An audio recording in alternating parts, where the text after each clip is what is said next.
થોડા સમય પહેલા કચ્છની અંદર એસએમસીએ દરોડા પાડ્યા અને કરોડ રૂપિયાનો અંગ્રેજી દારૂનો જથ્થો પકડી પાડ્યો। લોકમુખે સ્વાભાવિક છે ચર્ચા હોય જ કે ભાઈ મોટા અધિકારીઓની સંલિપ્તિ વગર, મોટા અધિકારીઓની હપ્તાખોરી વગર આટલો મોટા પ્રમાણમાં જથ્થો કચ્છની અંદર આવી જાય એ શક્ય નથી। આટલી બધી પોલીસ હોવા છતાં સ્ટેટ મોનિટરિંગ સેલ પકડી પાડતી અને સ્થાનિક પોલીસને ખબર ન હોય એ હપ્તાખોરી વગર શક્ય નથી। ફરીથી અત્યારે મુન્દ્રાની અંદર આ જ પ્રકારે રેડો થઈ છે અને મુન્દ્રા ચર્ચામાં આવ્યું છે। છેલ્લા અઠવાડિયા 10 દિવસની અંદર પશ્ચિમ કચ્છ એસઓજીએ રેડ કરી 2 કિલો ગાંજાનો જથ્થો મુન્દ્રા સિટી પોલીસ સ્ટેશન હદ વિસ્તારની અંદર મુન્દ્રા સિટી પોલીસ સ્ટેશનના માત્ર 2 કિલોમીટરના અંતરે પકડી પાડ્યો।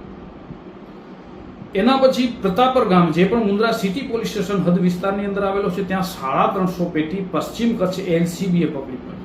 આ બંને કેસની અંદર મુન્દ્રા સિટી પોલીસ સ્ટેશનના પીઆઈ સહિત સ્ટાફને કોઈ ખબર નથી કે અહીંયા આ પ્રકારનો દારૂનો ધંધો યા ગાંજાનો ધંધો ચાલી રહ્યો છે અને અમે અનેક વખત આ બાબતે રજૂઆતો પણ કરેલ છે, લેખિત રજૂઆતો પણ કરેલ છે, રેલી કરીને પણ રજૂઆતો કરેલ છે અને અહીંયા આજુબાજુ વિસ્તારના મુન્દ્રા તાલુકાના જેટલા પણ સામાજિક આગેવાનો ચૂંટાયેલા પ્રતિનિધિઓ સહિત અનેક વખત રજૂઆતો કરેલી છે કે અહીંયાની પોલીસ હપ્તાની અંદર હપ્તા લઈ અને ગોરખ ધંધા કરાવે છે, આ ચાલતા ગોરખ ધંધાઓની અંદર લિપ્ત છે।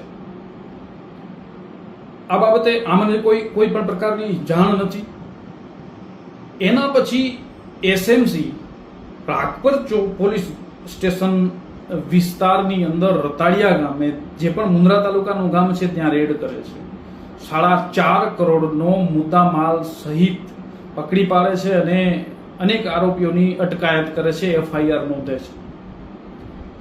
થોડા સમય અગાઉ આ જ જગ્યા ઉપર મુન્દ્રાના 2 પત્રકારો સ્ટોરી બનાવવા ગયેલા હતા કે ભાઈ ગોરખ ધંધા ચાલે છે તો સ્ટોરી બનાવીએ। ત્યાંના અત્યારે જે ફરિયાદની અંદર આરોપીઓ છે એ બધા આરોપીઓએ ત્યાં સાથે મળી પત્રકારોને પકડ્યા, માર માર્યો અને પોલીસ સ્ટેશન લઈ ગયા અને એમની પત્રકારો વિરુદ્ધ ફરિયાદ દાખલ કરાવડાવી પોલીસે પ્રેશર કરી આમ આદમી પાર્ટીના નેતા સંજય બાપટ ઉપર ખંડણીનો આરોપ નાખતી એફઆઈઆરની અંદર નામ નોંધ્યું અને એ બધાને જેલ હવાલે કરવામાં। એસએમસીએ એ જ જગ્યા ઉપર રેડ કરી અને 4.5 કરોડનો જથ્થો પકડી પાડ્યો। એટલે હું માનું છું ત્યાં સુધી કચ્છના મોટા અધિકારીઓની સંલિપ્તિ વગર આટલા મોટા ગોરખ ધંધા ચાલવા શક્ય નથી।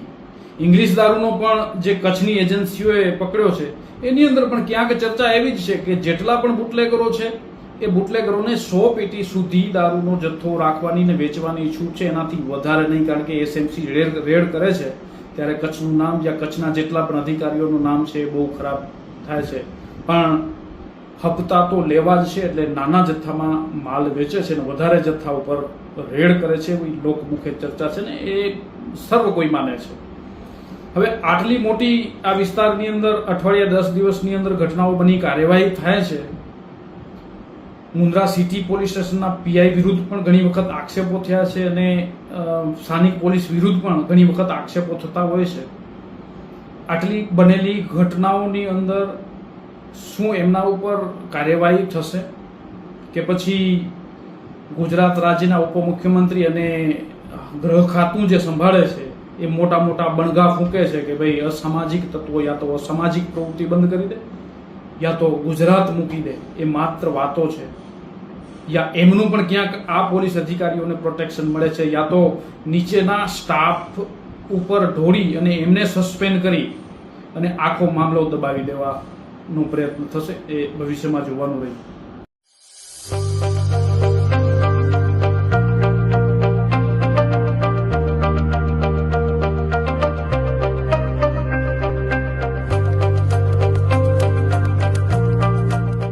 रफ्तार का जुनून, स्टाइल का तूफान, आपकी मनपसंद टीवीएस बाइक अब मुंद्रा कच्छ में युवा टीवीएस शोरूम पर। शानदार ऑफर्स और आसान फाइनेंस का मौका न चूकें। अभी कॉल करें 9998812998 या 9724518848।